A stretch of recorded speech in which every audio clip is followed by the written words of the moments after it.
ghetto kids start to eat. Fake coolers, police abuse along the street. And WrestleMania 3 ends with real American blasting, a Hulk Hogan pose down, and Andre the Giant and Bobby Heenan stunned in their failure. One of the most important matches not only in WrestleMania history, but WWE history itself. Up next, we jump ahead to WrestleMania 5 in Atlantic City, New Jersey. Those with tickets didn't know it as they entered the venue that evening, but they were about to witness one of WrestleMania's biggest upsets take place right in front of their eyes. The Ultimate Warrior captured the WWE Intercontinental Championship at the inaugural SummerSlam in 1988 by blitzing the Honky Tonk Man, ending his record reign in a little over 30 seconds. Since then, he seemed unstoppable, a lock to become WWE Champion one day. Two people who were not impressed were ravishing Rick Rude and his manager Bobby the Brain Heenan.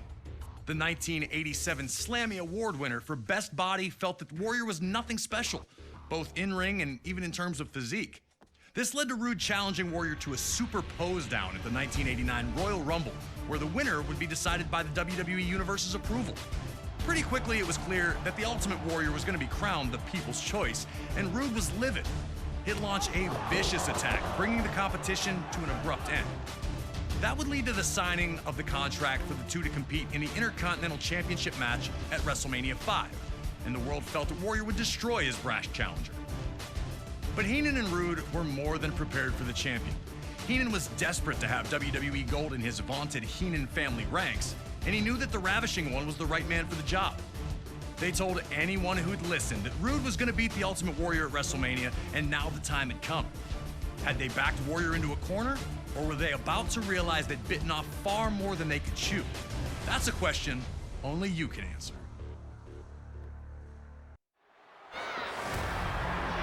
Warrior had steamrolled his challenger in the opening moments.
Warrior wasted no...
the attack. Big time ring awareness shown by the Ravishing One to keep himself in the match. Rude needed to take advantage here because his opportunities for offense were few and far between.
throwing a fast one.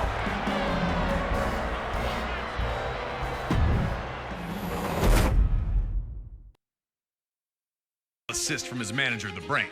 Hey, if the ref doesn't see it, he can't call it. Those are the breaks. With the crowd buzzing from the monumental upset, it was time for WrestleMania 5 to deliver its main event. The Macho Man Randy Savage defending the WWE Championship against his former best friend and... Yeah, the Macho Man Randy Savage. Dig it. He was one of a kind. He was intense. He was a great athlete. Everything about him was 100% perfect for sports entertainment and professional wrestling. While the split of the Mega Powers was made official on a February 1989 edition of the main event, the cracks had been obvious to many long before that fateful night. Hogan and Savage's friendship had been beneficial to both, which was never more evident than the year prior at WrestleMania 4. On this evening, the vacant WWE Championship was to be decided in a 16-man, one-night tournament. In an absolutely brilliant display of athleticism and heart, the Macho Man would compete in 4 different matches to claim the championship. But it was in the final against the $1 Million Man Ted DiBiase that Savage would run into seemingly more trouble than he could handle. In DiBiase's corner was Andre the Giant. Throughout the match, Andre interjected, bringing Savage's offense to a halt, or distracting him for attacks by DiBiase. Eventually, Miss Elizabeth would run into the back, bringing Hogan out to restore some order. And Hogan's presence led to Savage's win with a perfectly timed chair shot that the ref didn't catch. Like I said before, those are the breaks. The Mega Powers would be locked in a heated rivalry with Andre and DiBiase, now known as the Mega Bucks, that culminated with their victory at the very first SummerSlam. Around this time, though, it appeared Randy Savage was jealous of the closeness between Hogan and Elizabeth. Some on commentary would mention it, but many were quick to dismiss that there was any tension between the two. Things got worse at the 1989 Royal Rumble when Hogan eliminated Savage, some claim accidentally, which infuriated the Macho Man. Everything came to a head at the main event 2 on February 3rd, 1989. The Mega Powers would compete in tag team action, looking to show the bond was still strong. After Miss Elizabeth was caught up in the action, Hogan would take her to the back for medical attention, leaving the Macho Man alone. Upon his post-match altercation in the locker room would make it official. The Mega Powers were dead, and a clash was inevitable. Soon after, Hogan would lay down the challenge for WrestleMania 5. In a final twist, Miss Elizabeth would side with neither man, offering to help either if they needed it. We were able to sit down with Hulk Hogan to talk about the night the Mega Powers exploded. The lines were so blurry between reality and what we were trying to accomplish. He was madly in love with his wife, Elizabeth, for real. He was madly jealous for real. Leading up to it, you know, when she was managing him or managing me, or couldn't depend on who she was going to manage, it made him crazy. I just didn't know what type of abuse I was in for, so it was a little nuts. He was there to go, and he pushed the gas pedal down really hard on me in that match. Once you became a Macho Man fan, that was the only thing you could think about. His look, just the way he carried himself. I had nothing but respect for him. It's always so great to hear from the legends themselves when it comes to these unforgettable WrestleMania moments and matches. Thanks again to Hulk Hogan for his time. Now, let's get you into the middle of an intensely heated WWE Championship match where the world would watch the Mega Powers explode.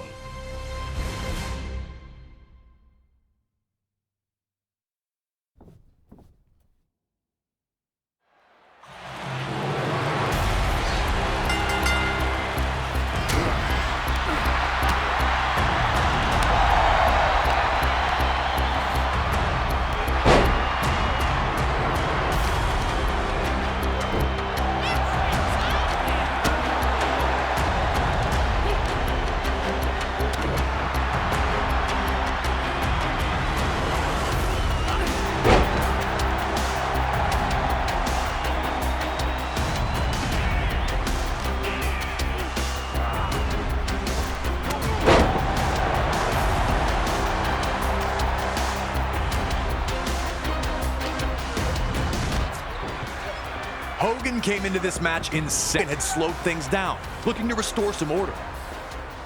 The Macho Man's actions sent a clear message that anything goes and anyone would be fair game.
flash of offense is extinguished as quickly as it started, and Randy Savage seemed to have Hogan on the brink of exhaustion in their mega power collision.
sports entertainment world could only brace for impact as Savage and Hogan battled, and when it was over, a common WrestleMania sight was seen. Hulk Hogan celebrating in the ring with the WWE Championship back in his. Around the world, there was a real sense of looking for the next big thing. The newest, the coolest, the fastest, the strongest, anything to show where the future was. This was also the case in WWE. Amongst the members of the WWE Universe, many saw the Ultimate Warrior as the heir apparent to the throne that Hulk Hogan had occupied for 6 years. The untamed super all other opponents. Even that loss we relived at WrestleMania 5 against Rick Rude, yeah, he avenged that just a few months later at SummerSlam, regaining the Intercontinental Championship in the process. But this talk all seemed like fantasy, only existing as a dream match. Hogan and Warrior weren't enemies, and for either of them to turn against the other would run against the strict codes of honor to which both men claimed to adhere. Royal Rumble. Small taste, though, was all the world of sports entertainment needed to know that they wanted more. Even more interesting, it would be Hulk Hogan who would challenge the Ultimate Warrior to a contest at WrestleMania 6. Adding to the stakes was the stipulation that both the WWE and Intercontinental Championships would be up for grabs, leaving the winner with supreme claim to lead WWE into the next decade. All right, now it's your turn to try and shock all the little Hulkamaniacs out there and try to beat Hogan at WrestleMania 6.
Like this wasn't something the WWE Universe was used to. After the clothesline sent him crashing to the floor, Hogan appeared to hurt his knee, the last thing he needed. Ultimate Warrior was here to prove that his hype was real. Warrior was going to run right through Hogan at this pace.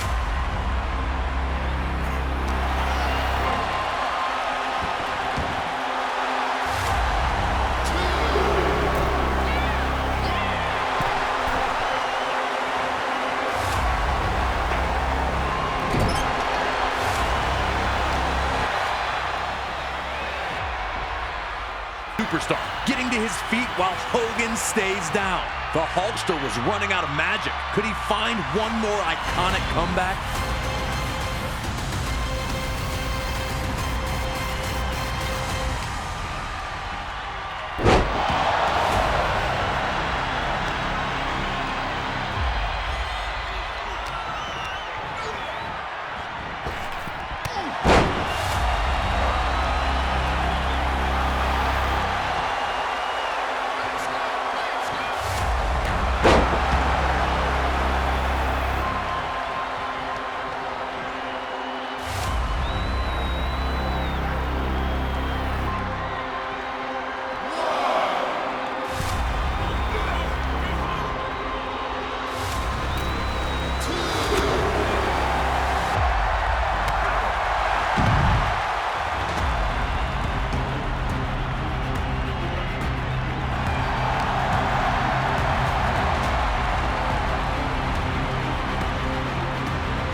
Hogan had been out-muscled by opponents before, but they were usually 7 feet tall or 400-plus pounds.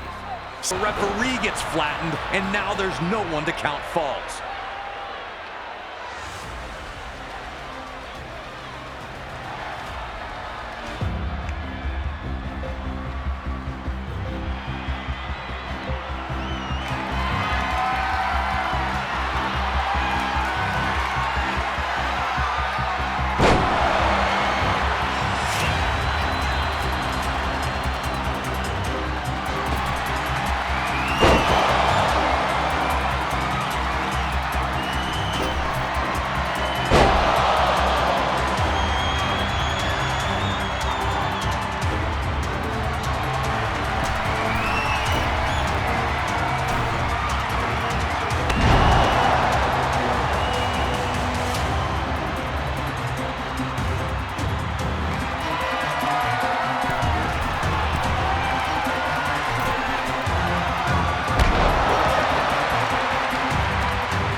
As Warrior lifted Hogan up, things were looking perilous for the Hulkster.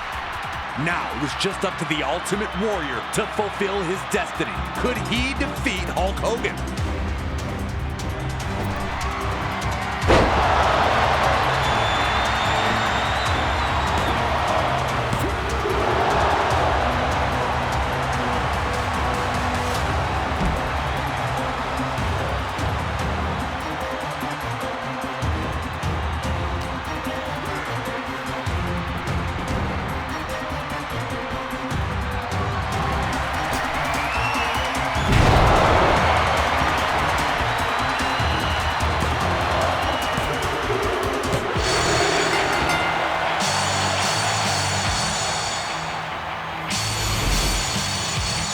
Ladies and gentlemen, here is your WWE Intercontinental and the WWE Champion, the Ultimate Warrior!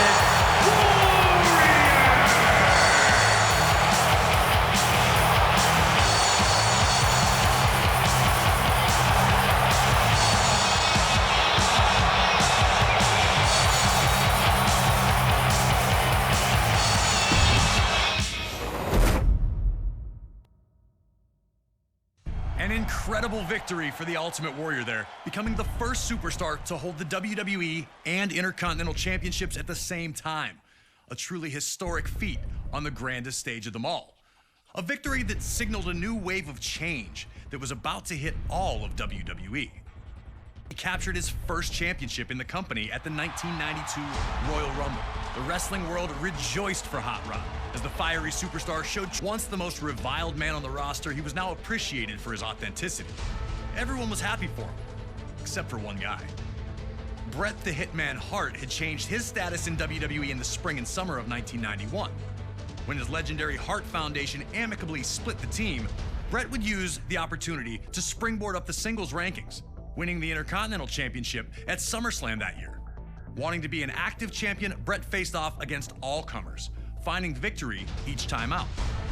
Until a few nights prior to the 1992 Royal Rumble, when Hart lost the Intercontinental Championship. And before he could get a rematch, Piper had swooped in and won the thing. The last thing the Hitman wanted to do was ruin Roddy Piper's moment. The two were close. Piper had trained in the family dungeon and spoke glowingly of not only Bret, but his entire family. Respectfully, the two agreed to compete at WrestleMania 8, which would emanate from Indianapolis, Indiana. But they'd keep it respectful. Most everyone understood what happens when you push Roddy Piper to the edge. And trying to take something from Roddy Piper is one way to do it, especially when it's the first title he ever held in WWE. And so it was Bret Hart's technical mastery against Roddy Piper's street fighting in an unheralded classic was produced by two absolute masters of their craft. And furious minutes of action unfolded between the two, each with near victories along the way. Blood, sweat, and tears was never more appropriate. The two gave their all on the goal of earning the WWE Intercontinental Championship. So, get in there and do your best to beat Roddy Piper to the punch. But beating Hot Rod is no easy task, even if you are the best there is, the best there was, or the best there ever will be.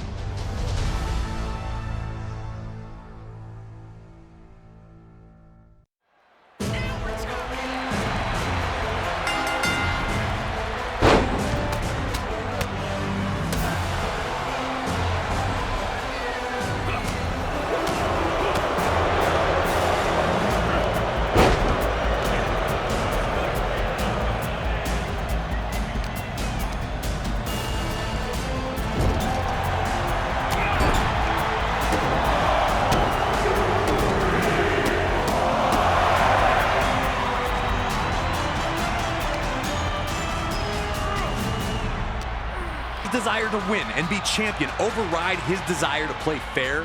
Could Hart use Piper's legendary temper as a constant exploit? Piper was already reverting to the man people knew him to be, and Hart was looking to exploit that fiery temper by embarrassing Piper as often as possible.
Piper continued to slap the taste out of Hart for gold bricking, as Bobby Heenan famously called it, and this once friendly competition was turning into the heated brawl many figured it would become.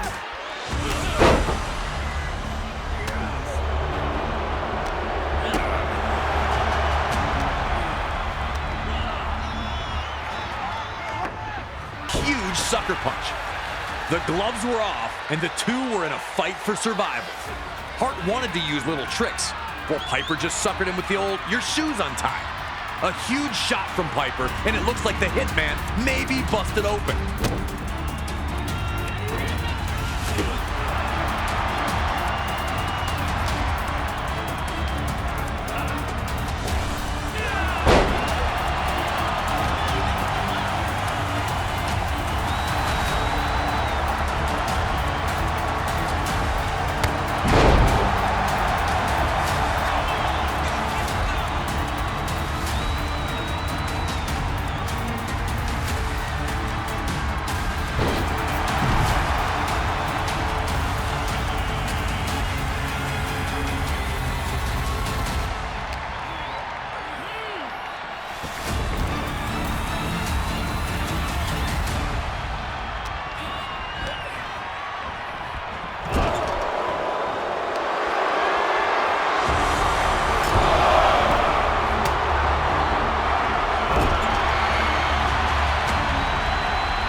a somewhat forgotten classic sees victory over Roddy Piper.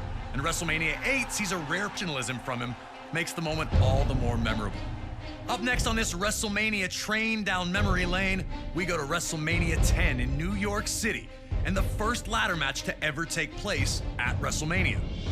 Shawn Michaels captured his first Intercontinental Championship with a big win over the British Bulldog on Saturday night's main event in the fall of 1992. But in the fall of 1993, Michaels would be stripped of the championship due to inactivity. As the Heartbreak Kid watched from the sidelines, Razor Ramon would capture the vacant championship.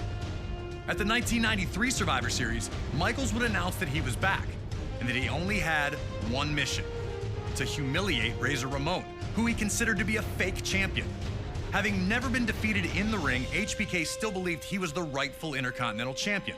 There is only one undisputed Intercontinental Champion, and it is the Heartbreak Kid, Shawn Michaels.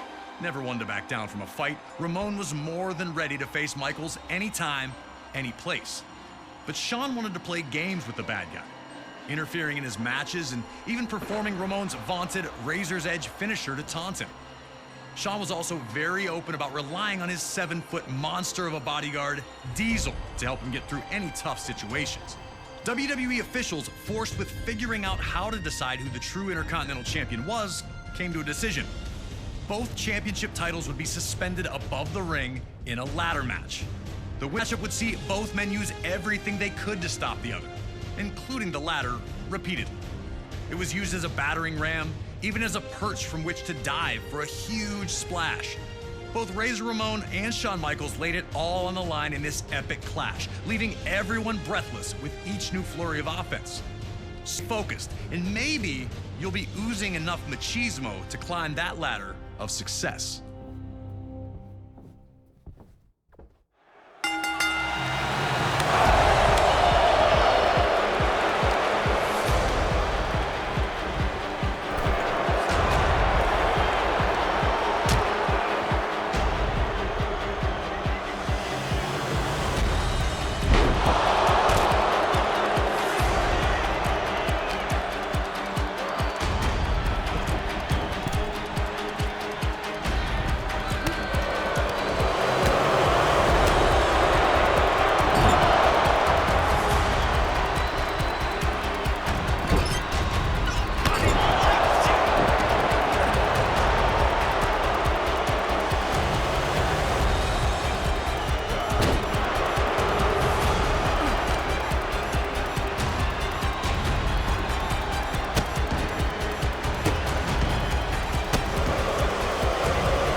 Ramon floors Michaels, and now with Diesel banned from ringside, it looks like the Heartbreak Kid needs a new plan for the bad guy.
Michaels crashes that ladder right into the ribs of Ramon, and he has completely turned the tide of this match. You could see it on the faces of Razor's fans, who sat in disbelief as Shawn took control.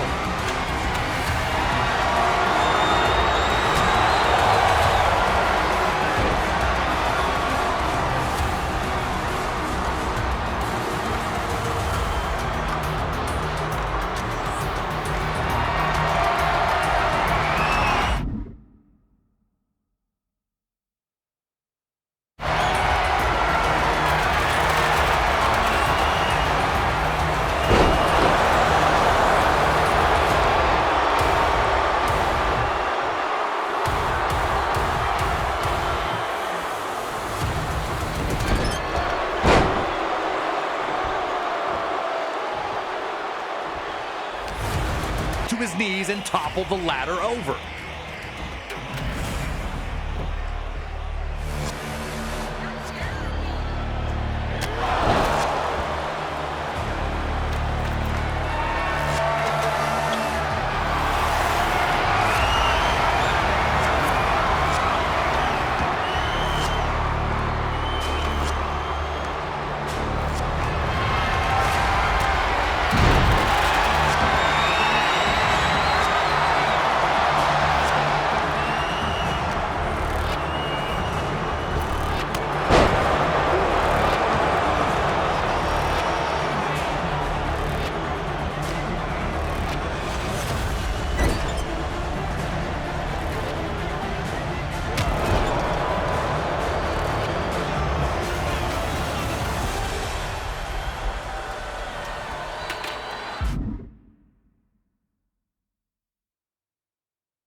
Shawn Michaels could see the match starting to slip away, but instead of panicking, to climb the ladder.